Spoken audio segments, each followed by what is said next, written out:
আপনাকে দৃঢ় প্রতিজ্ঞা করতে হবে যে আমি বাকি যে 3টা রাত আছে বিজোর রাত, এই 3টা রাত আমি আপনি দাঁড়িয়ে দাঁড়িয়ে সালাত আদায় করব। মাঝে আপনাকে পাপ মোচন করে নিতেই হবে যে কোনো মূল্যে। আসুন চেষ্টা করি আল্লাহ সুবহানাহু ওয়া তাআলার কাছে আমাদের পাপের জন্য আমি আপনি চেষ্টা করে আমার হাত তুলে দোয়া করি।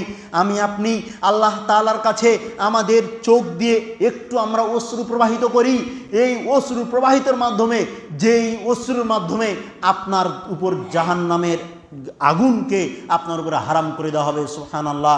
তাই আসুন না আমি আপনি চেষ্টা করি এখন থেকে এই জুমার খুতবার মধ্য থেকেই আপনাকে চেষ্টা করতে হবে। চেষ্টা বলতে আপনাকে দৃঢ় প্রতিজ্ঞা করতে হবে যে আমি বাকি যে 3টা রাত আছে বিজোর রাত, এই 3টা রাত আমি আপনি দাঁড়িয়ে দাঁড়িয়ে সালাত আদায় করব। আমি আপনি আপনার পাপের জন্য আপনি আল্লাহর কাছে ক্ষমা চাইবেন।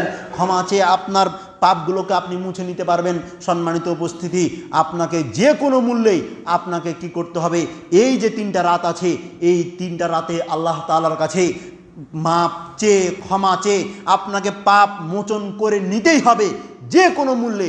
সম্মানিত উপস্থিতি, তাই আসুন না আমি আপনি চেষ্টা করব এই 3টা রাত্রে যে কোনো মূল্যে যেভাবে আমাদের চোখের অশ্রু প্রবাহিত করে করে আল্লাহ তাআলার কাছে আমাদের পাপের জন্য আমরা ক্ষমা চেয়ে আমাদের পাপগুলোকে আমরা মুছে নেব।